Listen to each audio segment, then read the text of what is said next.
believe in greed, we believe in selfishness, we believe in all of the lustful thoughts that motivate man, because this is man's natural feeling. I sit on a council of 13 people that take orders only from the Rothschild Tribunal in London, which they claim they take their orders directly from Lucifer. I think it can be put in one four-letter word: lust. There is a lust for power that is part of our sinful nature. C.S. Lewis talks about it as a spiritual lust, of spiritual itch to want to somehow reach into the unknown. We're fascinated by it.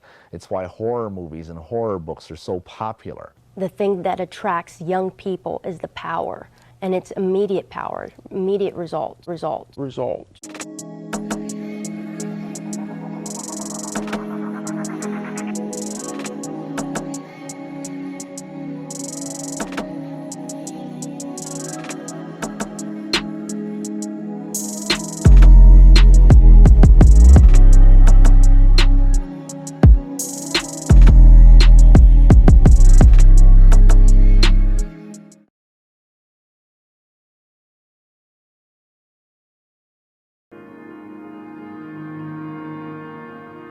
There's a very appealing side to paganism.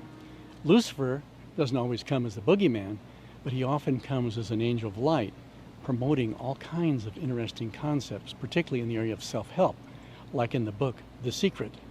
We're going to show you the secret and the secret behind the secret. This may amaze you. The best-selling self-help book of our time is The Secret, which offers its readers unlimited prosperity by harnessing the power of the universe using the law of attraction. We're all working with one power.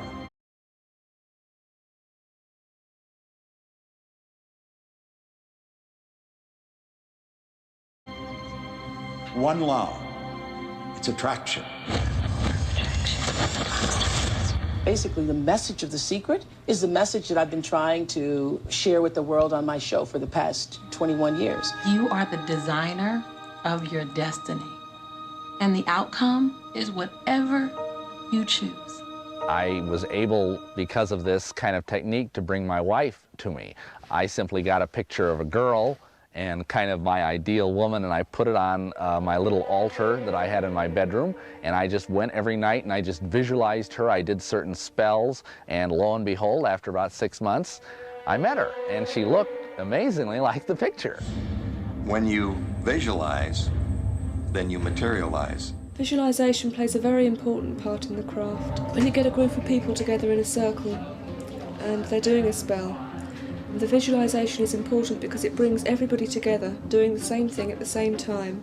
Some Christians are taught that this kind of technique can be used to acquire either physical or spiritual things. They believe that if they want a Cadillac, they take a picture of the Cadillac and they put it on their refrigerator, and every time they see that, they say, "I claim that Cadillac in the name of Jesus."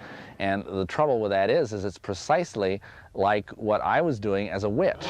Visualize it, and then from your very solar plexus, feel that power working. Make it a powerful memory, the happiest you can remember. Allow it to fill you up. Build the power up within your own body. This is really advanced stuff, guys. You're doing so well. And start to direct it so that you may create the cone of power. You would be within the circle, which is where you have all your power and all your protection. Then there would be a triangle placed within that. And from within that triangle was the most power. And what we do with it, with that cone of power, the moment we go down, it goes... and it's gone. Where does it go? How does magic work? We don't know. But it does.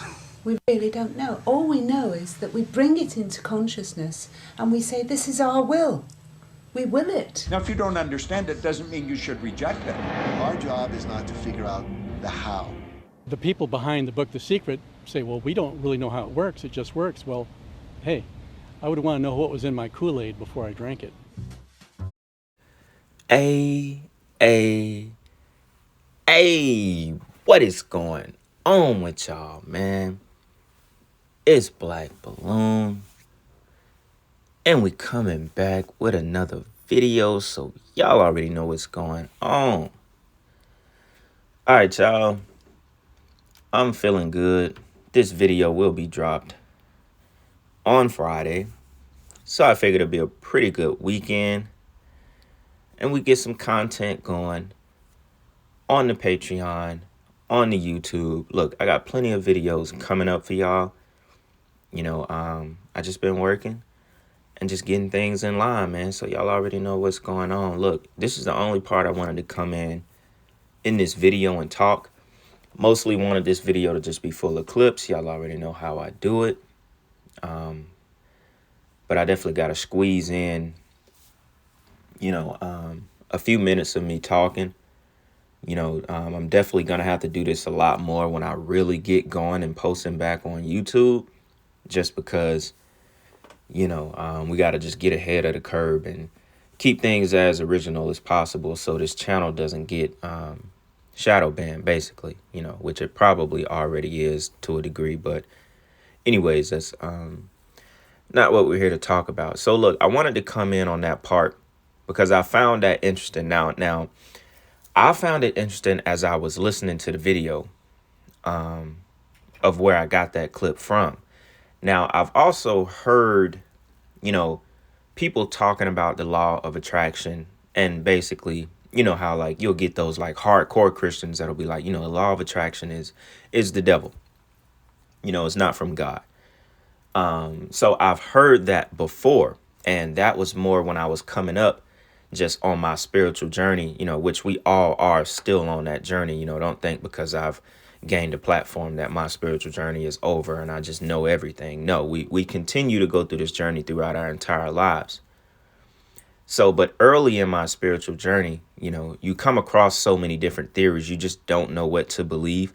And then when you do believe in something and you hear another person explain it in a way that you shouldn't believe it, it kind of messes up your previous beliefs because in your heart, you're not really sure what to believe in. So that's how a lot of people get fooled. And what I said exactly right there is what the foundation of the law of attraction represents, which also is what the devil himself represents. He represents deception in a form that looks really good, which is why I wanted to come in and basically confirm the part about the law of attraction, because this is not for me to just sit here and tell y'all, oh, you can't attract anything in your life that is just, it's straight up from the devil, but people lean on the law of attraction and using the universe more than they lean on using God. That's the problem. The problem is not wanting things from your life, wanting things to be better and wanting to, kind of put it out there and speak it up to existence. That's not really the problem, because God didn't say you can't say, God doesn't have a rule that says, you can't speak something and actually want it. Like, oh, I want a better situation in my life one day. I'm going to work hard to get that, like, he didn't say you can't speak in those terms, so it's okay to speak that way, but it has to come from a genuine heart, it has to come from a stable mind, which also goes back to why people don't believe in God, because their prayers are not answered, because it's not coming from their heart. It's not coming from the things that they actually want. They're just asking God for stuff, for material stuff, and thinking that God is going to give it to them. So this all ties back into the law of attraction, because people don't know how, they don't know how they are communicating. They don't know really who they are communicating to, which why this comes and wraps back around to the devil, because the devil will deceive you in things that, just like they said, he loves to deceive you in ways that are like self-helping ways, things that will make you think that you are above leaning on God. You can just lean on your own wisdom, lean on your own understanding, lean on your own ability to attract things, and you'll get it in your life. See, that's straight from the devil, because he hides in those small details. It's just like if you were given something that was fake money or some shit like that, like a fake $20 bill, you would know, like, and especially if it was discolored and stuff, you would know that that was fake. If it had a purple line going through it, you know that that's a fake $20 bill. You're not going to take that $20 bill. But if that $20 bill was given to you and it looked exactly like a real $20 bill, but you could only know if it was fake as if it was ran through a machine or you had some kind of special light that'll tell you it's fake, that is how the devil deceives you. He deceives you in those details. He doesn't deceive you as like, this is something you can blatantly see that you're going through, that this is coming from the devil. No, he will deceive you and make you think that this is God. Oh yeah, this is God giving you this. But really in those details, in those really small fake details of that 20 lies the devil hands. And he's the hands that made that 20. So if you get that concept, you will understand what they were talking about when it comes to the law of attraction and how basically people from the occult use that same, that same theory, so to speak, but it's kind of in a different way. So I thought that part was really interesting and it needed further explaining, so you don't just think, or you just didn't hear it the way they gave it to you and not actually understand it. I thought that part was really important, probably the most important part of this video, because it ties back into people praying to God, which is important. It's important to pray, but it's important that you know how to pray and that you're not just asking for the things that you want, which will turn around and make your belief in God less and less, because you don't know how to pray to him. And you think the things that's happening in your life are just by chance. It's not because of him, because he doesn't answer your wants in your prayers. He doesn't answer the fact that you want a newer Mercedes or that you want a newer house, because you're praying for the wrong things and for the wrong reasons.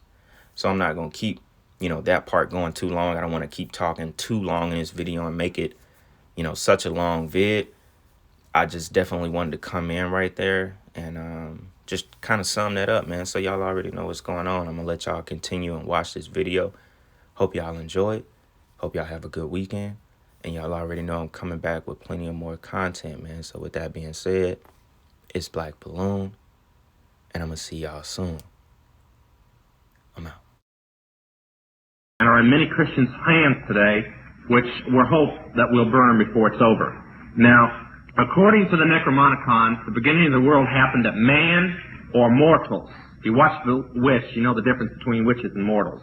That mortals, or everyday earth men, women, and so on, kind of descended from the apes and so on, and that at the beginning of this world, the son of the creator of all the dimensions and universe came from the dimension that the gods dwell in. They came here by, believe it or not, flying saucers, and that they mated with the people of this world, and their children were the witches. And this is actually found in a book called the Book of Enoch, which contains the Book of Noah, which contains all this garbage. Now, according to it, the little people were the witches, the fairies, the hobbits, the elves, and so on, and they were the dwellers of this world, and then through intermarriage, they started becoming everyday people. Now, the son of Lucifer was called Adam. Now, this is exactly, except they don't call it Lucifer, that is in the Mormon Bible. And that Adam being the father of this world, and Eve, they also called Asherah, Diana, Isis, Aphrodite, many names, Hector, Selene. In other words, the mother of creation was his wife. Now, according to this doctrine, the people that came to this world were the gods that lived on Olympus and other places of high altitude, and that when the Rothschilds, back in about the 17th century or so, the gods started living in the Rothschilds. They had chose them as the purest family in the occult belief, and through the Rothschilds, making them gods, not mortals, not witches, but gods themselves, they created the Illuminati. Now, I might throw in this, and we'll discuss it later. They believe that Adam is alive again today and is ready to rule the world. With peace, by the way. What else? Now, if you look at the pyramids, the capstone is free from the pyramid because the capstone is the Rothschilds, and they do not consider them human. They consider them gods. And the eye is the father god, Lucifer. Now, the Council of 13 is right there because they are the Rothschilds' private ministers. The Illuminati functions as all of the pagan governments used to function, of Babylon, of Moab, of Egypt, of Greece, of Rome, of Scotland, of Ireland, and so on. All the pagan governments function the same way. The priests and priestesses of the temple told the rulers of the government, like the pharaohs or the Caesars or whatever, what to do. because they were told by the gods what to do, and the pharaohs listened to them. Now, in this case, the gods are the Rothschilds. So while I'm speaking tonight, and if you heard my testimony, wonder why can one man so young in witchcraft and so on tell governors and senators and sometimes even presidents what to do? It's because they belong to the Illuminati, and the Illuminati is a pagan government that listens to them because they don't give the orders. They simply repeat the orders that was given to them by that capstone called the Rothschilds. Now, we drew the three pyramids that make up the Illuminati, and you can study them later. But there's one that I want to take before we go into the yellow sheet. I think it's on the purple one here. Oh, I'm sorry. Yeah, let's take organizations real quick. I want to read you something. Now, I know we have some Masons here. I'm going to get you again. Now, many of you know that I did a book for Chick Publications called The Broken Cross. We've written another one that'll be out in about 3 months. You wouldn't believe the threats that have come over this book. It hits the Mormons. It hits the occult. It hits the conspiracy and the Rothschilds. It hits the Masons. Man, I think they're going to have to go into a bomb shelter instead of a bulletproof windows over there. And it's really brought the infiltrators within the Christian church out into the public. And I'm going to read you a passage that came out in the book. I'm going to read you a passage from one of the highest books written in Mason. It is a book that is only supposed to be read by 33rd degree Masons and those of the 30th, 31st, and 32nd whose lives prove that they are not Christians that they can hand this book to. We have a copy of it, and we photostat the copy, and we have been showing it around the country. We have been getting people out of Masons right and left. Of course, we've been getting a lot of Masons mad at us, too. But I'm not going to do what I usually do and really pick on the Masons tonight. I'm just simply going to read from 2 books of theirs, and I'm going to let the Masons draw their own conclusion. That which we must say to the crowd is, we worship a God, but it is a God that one adores without superstition. To you, sovereign, grand, inspectors general, we say this, that you may repeat it to the brethren of the 32nd, 31st, and 30th degree. The Masonic religion should be, by all of us initiates of the high degree, maintained in the purity of the Luciferian doctrine. If Lucifer were not God, would Abaddon, now before I go on, I want to say Abaddon is found in Revelations for you students of Revelation as the keeper of the pit, the demon over all the rest of the demons. Would Abaddon, the God of the Christians, whose deeds prove his cruelty, profanity, and hatred of men, barbarism, and repulsion for science, would Abaddon and his priests culminate him? Yes, Lucifer is God. Thus the doctrine of Satanism is a heresy, and the true and pure philosophical religion is the belief in Lucifer, the equal of Abaddon, Jesus Christ. But Lucifer, God of light and God of good, is struggling for humanity against Abaddon, the God of darkness and evil. They're calling Jesus Abaddon. They're calling Lucifer everything we believe of Jesus, and Jesus everything we believe of the devil. And that's in one of their own books. Now, if you'll notice on this 3 blocks of any of them, you'll notice the Council of 33. The Council of 33 is the following. Within the Masons, there are the 32nd degree, then there is the honorary 33rd, and then there is the 33rd. I'm going to read you from the Lost Keys of Freemasonry, written by Manly P. Hall, a 33rd degree Mason, and co-authored by another man, a 33rd degree, and illustrated by a 32nd degree Mason. All were in the Masons. This was written in 1942. It's a book for Masons only. I'm going to read you the initiation to become a member of the Council of 33, the second highest council within the Masons. Within the Illuminati.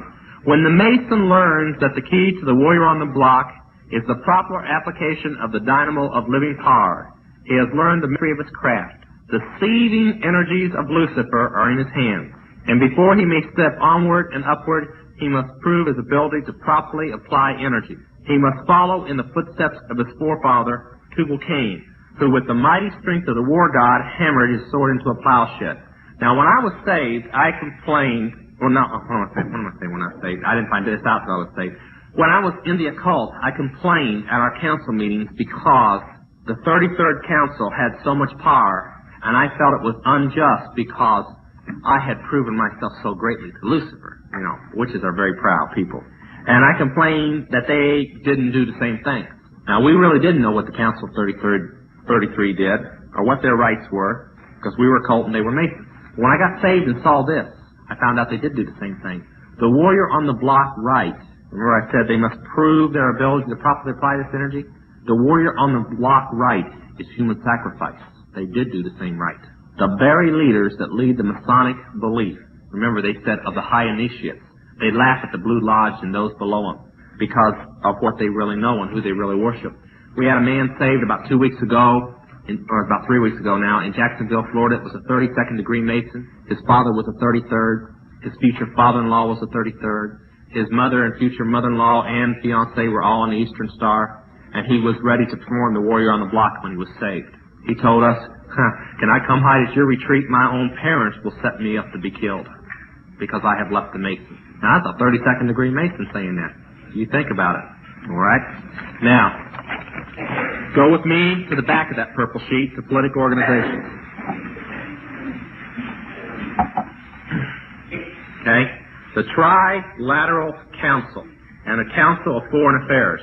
There's two separate blocks there, and it shouldn't really be. You can leave it this way. The Trilateral Council is the brain center of the Council of Foreign Relations. Most people do not know that America, without being an official member, is a member of the European Common Market. The Trilateral Council is the American version of the European Common Market. Every man in the Council of Foreign Relations and every man in the Trilateral Council believes that Lucifer is God Supreme, has declared it, has taken a vow of secrecy, and has dedicated his life to seeing that Adam gains the world. Our president is a member of the Trilateral Council, and that is a well-known fact for people who dig into politics. So don't anybody tell me how great a Christian he is.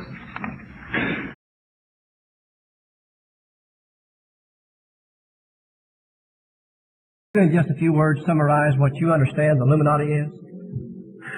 Okay. Many people call it the Great Conspiracy, which is kind of true, but actually the Illuminati is about 1,000 conspiracies all running at one time. Therefore, a lot of them backfired. But it was formed about 100 years before its original birth date. The birth date is May 1st, 1776, witches always start everything on May 1st. That's why even the communist birthday is on May 1st. That's their New Year's Day. But it means the holders of the light, or the light bearers.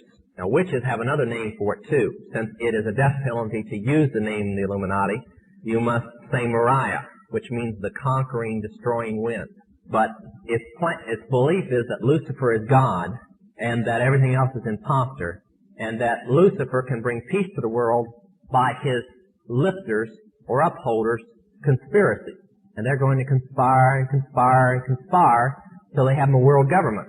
Sometimes I wonder why they could be so dumb that they're doing exactly what is going to lead to their destruction.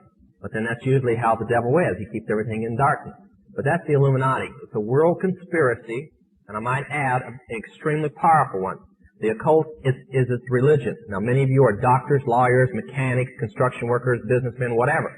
Most of you are Christians and Baptists, okay? But he's your minister, or at least if you're from this church. And the Illuminati, they all have jobs. But the witches are their ministers. You may not be in witchcraft. You may not think that this message has anything to do with you. But you're missing the whole point. I was in a world where it was impossible to become a Christian, and Jesus made me one. I was by one of the girls that I used to live with when I was in the occult world. Recently, she was at a very important witchcraft meeting that we happened to find out about, and I pulled into the parking lot for a few minutes to see who was there. And she walked by the car and had a couple of Christian brothers with me. She looked in the car and just smiled and kept on walking. Never recognized me. That's the difference between the way I am now and the way I was then. When the Lord changes you, He totally changes you. Now, we give our testimony for several reasons, to show that no matter what, whether you were raised a Christian and you know, all your life, or you were raised in a worse frame of life, it's still the same miracle. God still saves you just the same. Sometimes I think it's harder to get the PKs and the Christian kids saved than it is the witches. But at the same time, we try to flag you down from going the same direction we went, with drugs. You'll never know the feeling to lose so many friends that should be with you today and so many loved ones because of drugs that we kept convincing ourselves was all right. This isn't some preacher getting up here and telling you that's never been in it. I wished I had a half hour to talk about the worst thing that the occult world ever planned out and carried out. That's called rock music. But I'm going to say two quick things. Parents, the rock music does not belong to you, your kids. If your kids are in your home, it belongs to you and you're answerable for it. And if you want to believe they're garbage, that it's all right, and you want to forget things like Kiss saying that their real name is Kings and Satanic Service, and that rock music is actually satanic spells being cast and being planned by the Satanist Church, and that's a direct quote, then you go right on ahead. Right now, one of the Manson family girls is in trial, and she said the number one thing that the occult world used to brainwash them was Beatle music and rock music. If you want to leave it in your home, I won't go into details why you can't, but if you want to leave it in your home and all the demons that it attracts, fine. If you want your kids to buffalo you, that it's all right. But I recommend you go home today, get a cardboard box, and break the records, and burn those covers, and get it out of your home. And you'd be surprised at how fast your kids come around after they finish throwing their 2-year-old tantrum. But I wish that I had the time more on rock music, but believe me, it is the work carefully planned out in the occult world. We spent $8 million to produce Jesus rock music and paid the man who started it, named Chuck Smith, just because Christians were destroying rock music and we were afraid that it would be banned from the Christian church. So we carefully put it in the form of Christian rock music. So if they would spend $8 million to keep rock music in your hands, then the hardcore rock must be even worse. And it is. I'm going to... Okay, Pastor. I don't mind. I drove all day so I could say these things. I was the manager of Zodiac Productions, which Zodiac Productions' name's been changed since then. I'm not even sure what they call it now, but it's the largest music conglomerate in the world. It owns RCA Records, Columbia Records, Motown Records, owns almost all the concert booking agencies in the United States. And that's not even the name of the company that owns it. The name of the company that owns it is Brenner Enterprises, and Brenner Enterprises is owned by Chase Manhattan. Chase Manhattan's owned by Standard Oil, and Standard Oil is owned by the Lords of London. You can track it on back. You kind of get the idea after a while. But I was the managing president of Zodiac Productions. It's one of my jobs as being one of these 13 people. Thus, I got to know many of the people who produce music and sing the music and play the music that you play. Recently, one of the top people in rock music from the group, can't think of the name of the group now, it's one of the top rock groups still in existence that's been around a long time, was just saved. And he told how when they'd play in their concerts, they would control, through witchcraft spells in their mind, the people to do different things in the audience. And that they'd work the audience up not with their music, but with their mind and their music combination. Now, one of the closest friends that I got during that time that I obtained was a man named David Crosby. Crosby, Still, Nash and Young. And I saw David the day before Christmas last year, talked with him. I got him away from this witch that he had with him. He told her to go shopping. We were in West Hollywood, and I was witnessing around to people I knew. We went off in this store, and we started talking. I said, David, I'd like to ask you a couple questions. I said, I already know the answers, but I've been gone for 5 years. I'd like to know if certain things are still the way they were when I left. I said, now I'll have to explain some of this when I'm done, because you're not going to understand it all unless you know something about music. I said, do they still take the master to the temple room? Dave said, yeah. I said, do they still have the coven conjure demons into the master? He said, of course. I said, now, I got to know something. What's the main reason for rock music? He said, come on, Lance, you know what the reason is. I said, please, David, I don't want to guess. Tell me what the main reason is. He says, the same as when you were in, so that we can play spells on people that we couldn't cast spells upon. I'll explain what that means in a minute. I said, okay, one last thing. I've been hearing that you must be an initiated witch now to get a record contract. He said, that's right. He says, many of us that weren't total witches have to be witches now in order to produce music. I said, thank you. The master is a tape about as big as the top of this podium that looks like an overgrown 8-track that the album is cut on and is placed in a machine that produces and presses the records and the 8-tracks and cassettes that you buy. After it's been recorded, it's taken in. This is why a master is cut months in advance before it's released. On the full moon, it's taken in to a temple room about the size of this auditorium that is in every one of the major music companies, behind locked doors up in the executive offices. And it's placed on an altar, setting in the north of the room, and a pentagram engraved in the floor. and 13 hand-chosen witches and wizards and a coven come in and conjure a principality or a power up, usually Regia or something like that, and order him to tell the demons under him to follow every record and every tape coming off of that master. As I tell many Christian parents, you can go home and count your kids' records, probably yours too, and count how many demons at least are there. If that's too hard for you to believe, I'm sorry. That's why they do it. Now listen to me. This is why rock music's addicting. Have you ever seen kids that got rid of their music? They go around like this. They can't wait to find a rock station somewhere and they sneak off just like getting a cigarette or a fix because it's addicting. That's why they can't give it up. The rest of the conversation was this. You can't cast a spell on a Christian, but you can get a Christian to cast a spell on themselves. If you give the permission for the spell to work, being a Christian won't block it. And rock music is not just a song. It is supernatural music that which is carefully designed by their spirit guides or familiar spirits in the form of spells. Now, although the devil's music's power is the music and God's music is the words, much of the songs are written in what we call witch language. Give you kind of an idea. Many of you talk on a CB, unless you know what a smoky is, and a 10-4, and a front door and back door and rocking chair and these type of things. You don't know what you're talking about. Same with witches. When you're in the first and second level, you have to learn over 2,000 words that said by anybody else mean something totally different than when you say them. Elton John has said he's never written a song or sung a song that wasn't in witch language. Now I want to show you something. See how many kids in here will be honest and adults. How many remember and have heard at least several times a song called Hotel California? Somebody tell me what it meant. Quickly, somebody tell me what it meant. Huh? That's pretty close. But from the words, what did it mean? Well, that's more of a guess. See, most people can't tell you. That's why when people do drugs and they listen to songs in which language, they get some of the meaning. But most of the time, they can't tell you. Stop and think how many songs are out there that you really like, and you don't have any idea what the person was talking about. Beyond the Yellow Brick Road? How about The Destroyer by Kiss? Can anybody tell me what it's about? Kiss said in it, kids, kill your parents. They're talking about Helter Skelter. Beatles sung Helter Skelter in which language? Nobody knew what it meant. Manson did because he belonged to the process. Helter Skelter is a several thousand-year-old word. And they're believing that it's going to happen in a year from now, from this very date. Most of the music is either about Helter Skelter or a place called the Night Winds, which is what Hotel California is about, and different doctrines of witchcraft. You listen to them, your parents let you listen to them, and they have no idea. Kiss openly bragged how they were gaining control of people through their music because the people played their music. They told how they didn't form their own group. Their church, because they were ordained ministers of the Satanist church, placed them together. And that's how most of the music is done. David Crosby, when him and Crosby, Still, Nash & Young produced the record Two-Way Street, they ordered the principality of Medici to order demons of rebellion to go into the record, and everybody that heard it would be rebellious against law and order and government. And it was one of the reasons for the great upheaval in the 60s was that one album.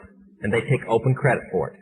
I can go on all night, but that's mainly it. Parents, get this stuff in and destroy it now. I guarantee your kids will straighten up. They may pout for a while, but they'll straighten up.